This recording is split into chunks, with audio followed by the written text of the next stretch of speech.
Hello and welcome to Rawabot Center. A total disaster in Iraq after the poisoning of 1,500 people in Basra because of drinking water that is contaminated by sewage water. Can you believe that this is happening in 2018? Many countries like Japan, for example, are busy making robots and the Iraqis are drinking sewage water. Jawad al-Imara, who's a member in Basra's Governorate Council, said that the water was contaminated because it was transported to the people by sewer vacuum trucks. I'm sorry if you are disgusted right now, but that is exactly what happened in Basra, and the government is to be blamed on this one because for years they didn't set up any desalination plants. And in case they decide right now to proceed with such projects, it will take years to get done. It will take a lot of money to get done. And let's not forget that Iraq is one of the most corrupted countries in the world, and such big projects that takes a lot of money might make the money go somewhere else.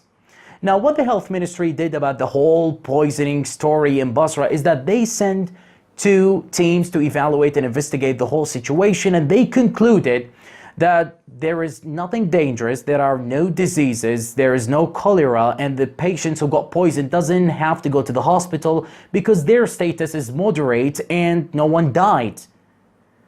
I don't know, do we have to die to prove to them that the whole situation is dangerous on us? I don't even know. Now, The Guardian reported in 2010 that there are 40 sites that are contaminated in Iraq with high levels of radiation and dioxins, and 25% of the contaminated sites are in Fallujah, Najaf, and Basra. That was reported way before ISIS terrorists and all the problems that we are having right now in Iraq. I wonder what the government and the health ministry did about that one.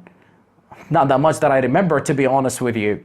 Now, Iran is not that far away from what is happening in Basra. They are probably the major reason of why the people are poisoned today.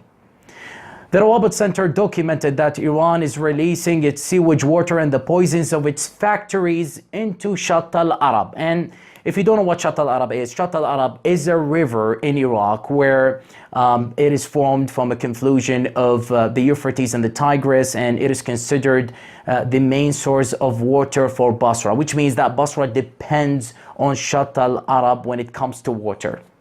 So Iran is violating all kinds of environmental agreements and water agreements, and I don't know why the Iraqi government are showing weakness. I mean, why they don't simply go and file a complaint to the United Nations in order to stop the whole releasing of these poisons into Shatt al-Arab, which is not only dangerous on humanity but also on nature itself.